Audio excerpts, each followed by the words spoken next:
Hey everyone, this is Joshua Kirk here with you once again, and now it's time for episode 111 of Album of the Day, in which today it's a review for a record that I have been looking forward to for a couple of years now. It's a review for a band that, I have been a huge fan of for a while, have been a pretty sort of dedicated fan of their work. I've reviewed 4 of their albums on my channel. I just think that they're just total musical geniuses. They're like some of the biggest musical geniuses that I know of, alongside the Beatles, pretty much. I'm talking about the UK art rock and alternative rock and sort of electronic band known as Radiohead, formed in 1985 under the name On a Friday, but then at the request of their label changed their name to Radiohead. Of course, they've been pretty prolific with their discography and from the 90s to right up to this point. And I'm here to review their most recent album that, just came out in May digitally, but didn't come out physically until June, so I didn't get to hear the full record until June. But now I'm here to finally give you my thoughts on it. I have been looking forward to this album for a while, and can't believe it's finally out. They just kind of released it out of the blue. I'm I've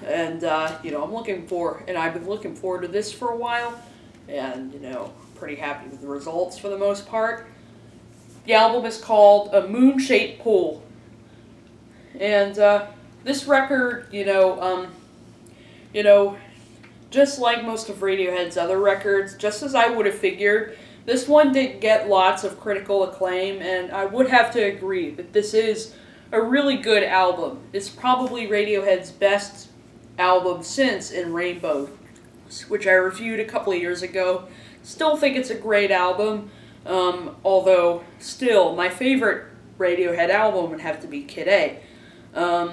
Now, it's been 5 years since they last dropped The King of Limbs, their last full-length record, and not too crazy about that album. It's kind of, lax in terms of like songwriting a little bit, I just wanted some production that was maybe a little more live, a little less robotic than it was on The King of Limbs. So yeah, this is my CD copy of the record over here. Really, really nice artwork on here. I really love that cover art that's on there. And here's a booklet. No lyrics, but some more cool artwork in here.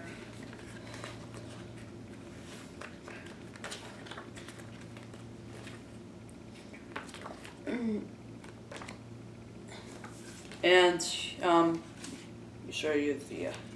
This is what the CD looks like over there.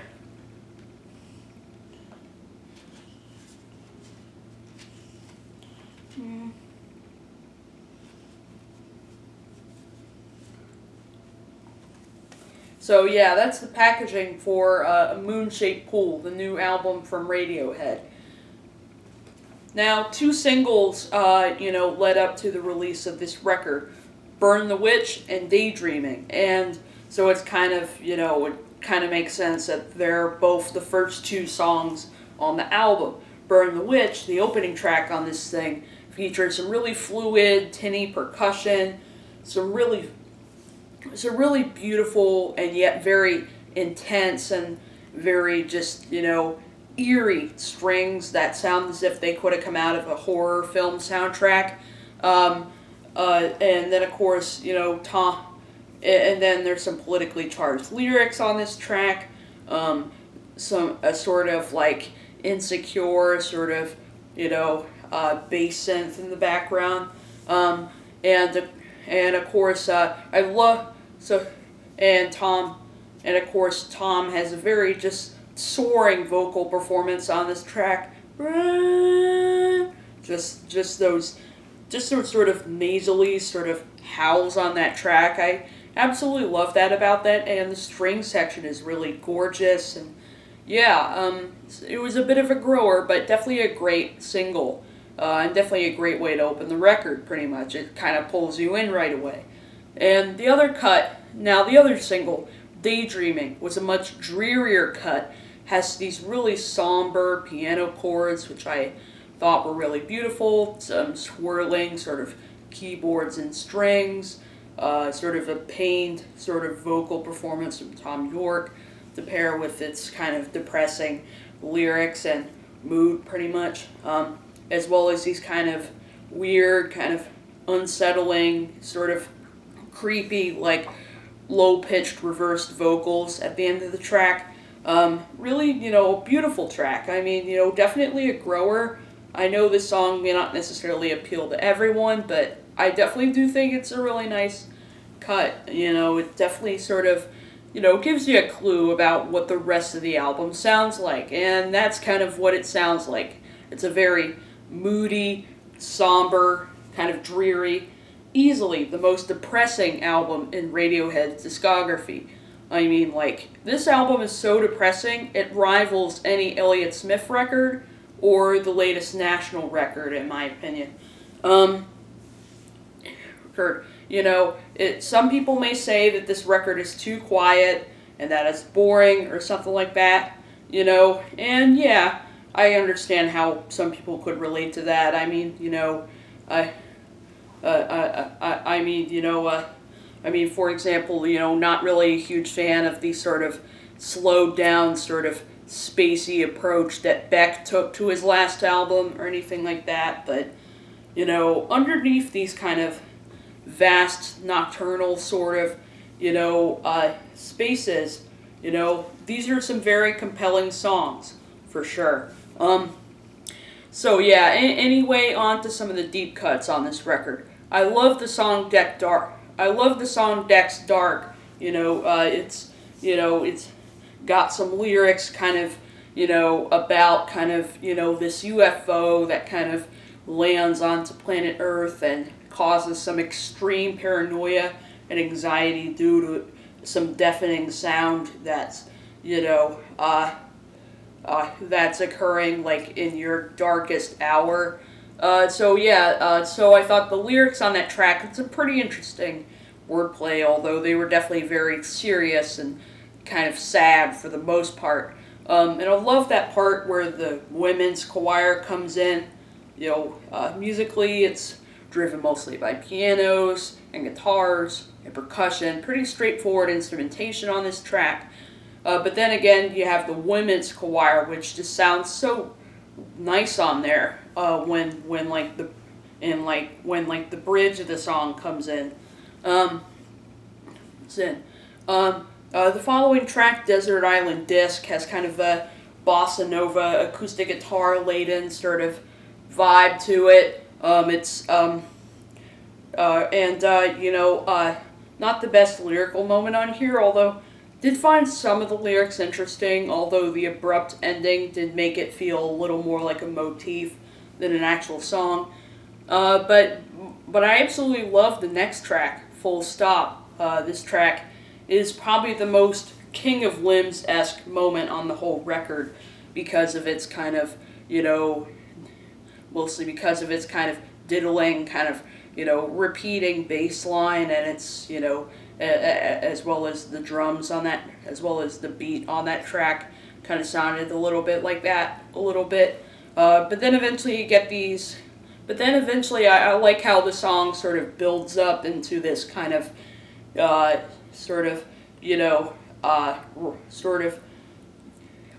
like how the song sort of builds into kind of this sort of,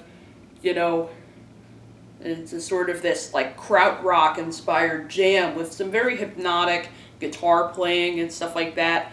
And Tom's vocals on this track are really just, you can feel the pain that he's feeling. He sounds really just, depressed on this track about having to take some really bad tasting medicine. As well as there's a catchy little mantra in the middle of about the truth messing you up and stuff like that. definitely a great track. And I know the intro may be and the intro may take a little bit of time to grow on you, because some people may say the intro to the song is too slow or boring or something like that. But me personally, I think if the vocal came in earlier in the song, it probably wouldn't be the same. I like how the band sort of makes a long intro to this track to sort of let it breathe a little bit, because like Tom is pretty much pretty much wordless and sort of speechless for a moment before he finally sort of lets out his emotions on this track. I like that about this one.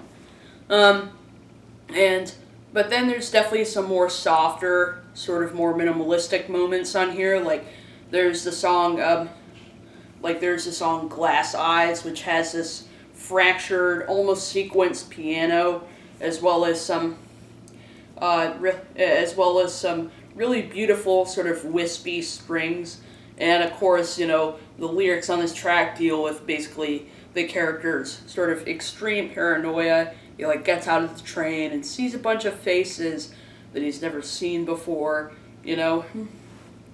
For pretty much, it's definitely a very sad track, but a really gorgeous one for sure, because you really can. This is the kind of record where it kind of allows you to feel a little introspective for a while, pretty much. This this is a kind of record where you pretty much have pretty much. This is pretty much a record that when you listen to it, you pretty much have no way out of the when you listen to this record, you pretty much have no way out of the nightmare that Tom pretty much is in right now. No, pretty much. But yet, that's what I like about it. I like how it kind of allows you to feel these things.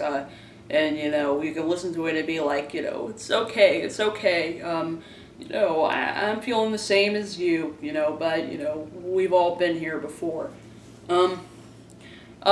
The next track on here, Identikit, is another one that I really like. Really like the sort of hypnotic guitar solo at the end of that track. But also before that, there's so some really nice sort of layered vocals. Tom has this kind of, Tom has some background vocals in there that sound as if he's singing in an underground cave or something like that. And of course, and the lead vocal on this track is really well sung, and the background vocal does sound pretty nice, although it does feel a little buried in the mix for me. Pretty much, and the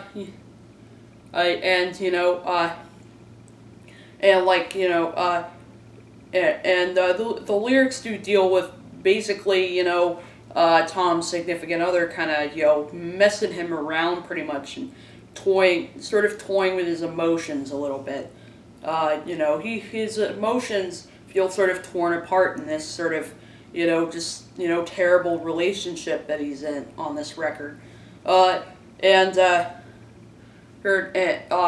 kind of shows in the mantra in there on that track of broken hearts making it rain. And I love that part where, the women's choir sort of repeats that same mantra as Tom did. It's, it feels like a bunch of, it just feels like a bunch of, sort of angels sort of, talking to you with kind of this sort of, just this, it sounds like, these sort of angel-like figures sort of giving you just this impending message of paranoia, pretty much, on here. Here, and some pretty simple sort of, percussion on here as well, and stuff like that, on there. And then there's the very next track, the Numbers, which is one of the longer cuts on this album. And I do like the sort of sequenced piano on that track, as well as as well as sort of the really nice chord progression on that track. I thought the guitars and the drums sounded really nice and sort of, like perfectly in time with each other, and but probably my favorite part of this song is when like that dramatic vocal choir comes in, as well as those strings that sound as if they could have come off. It sounds as if they could have come off of a soundtrack or something like that. Johnny Greenwood's string arrangements are a pretty prevalent thing here on this record, pretty much, which is no surprise, as lately he's composed for tons of movies. There Will Be Blood, The Master, and more recently, Inherent Vice. It's pretty much, so yeah, the strings on here really do sound like something, maybe he could have written for a movie soundtrack or something like that. Yeah, like just kind of the drama and sort of the horror that they sometimes portray throughout this record. It sort of fits in with kind of just how just depressing and just how hard-hitting this album is. So, like, I wouldn't say the song is the best sort of, I wouldn't say the song is the best lyrical moment, but I think musically, I think the layering of instruments sounded really nice on that track. But one of my favorite songs on here, following that, is the song Present Tense, which has this kind of these sort of South African sort of like, has this kind of South African sort of, vibe to it with its hand drums and sort of bossa nova acoustic guitars on there. Or is pretty much, I think, I think the sort of South African sort of influences going on here with this track, I think sounded really nice. Easily one of the most sort of creative moments on the whole record, pretty much, musically. And this song is kind of an old one. It goes all the way back to like 2009, 2010 or something, where like Tom performed this solo pretty much. But, now it's finally just being presented to us on a Radiohead album here, pretty much.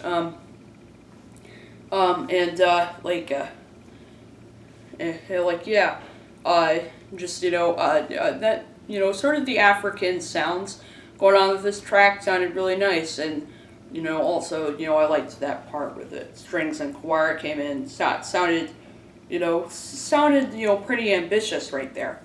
I would say the only track on this record that I didn't necessarily care for was the second to last song.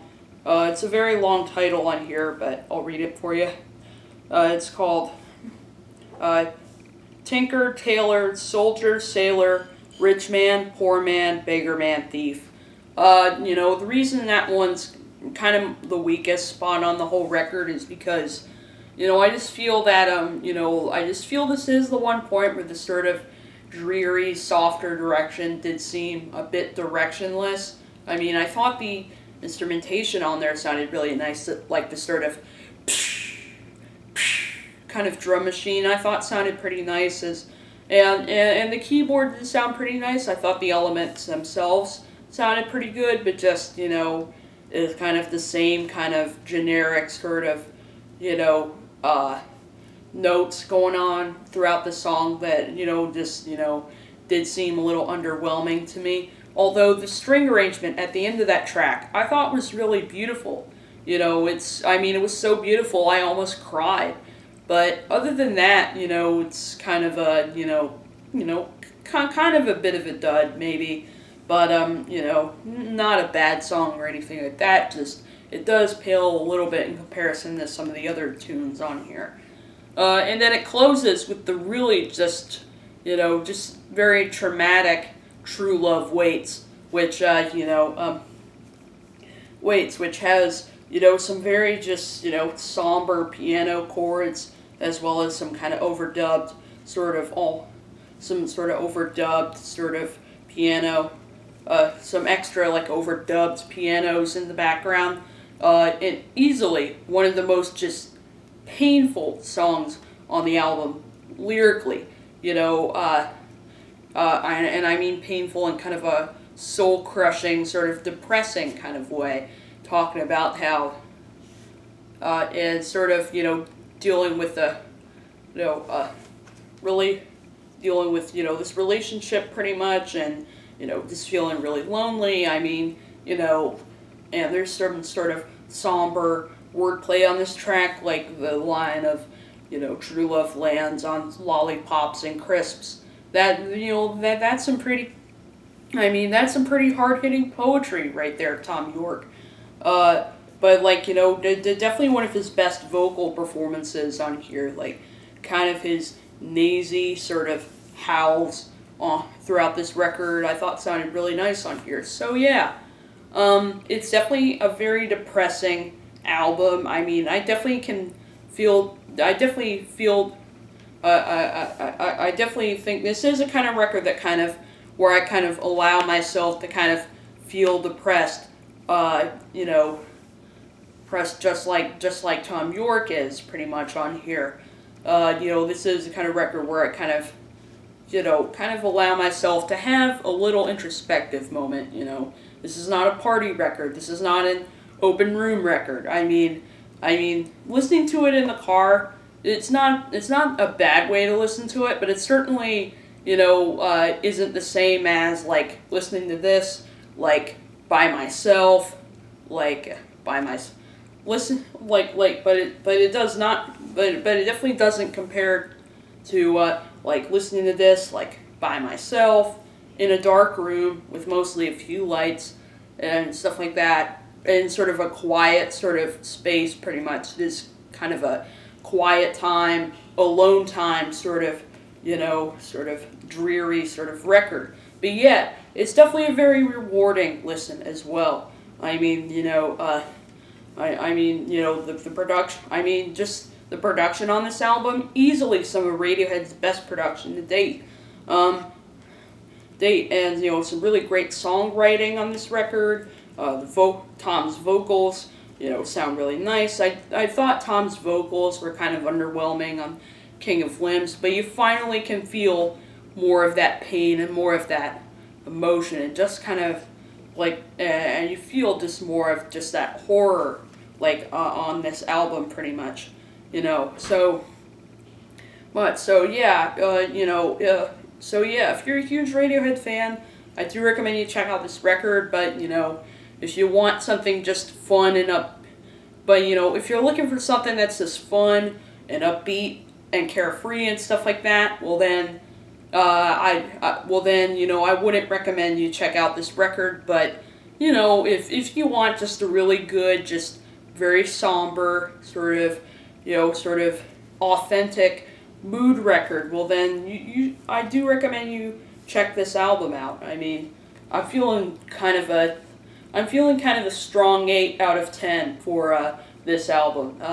So yeah, that's my review of Moon-Shaped Pool, the new album from Radiohead. I'll see you for episode 112.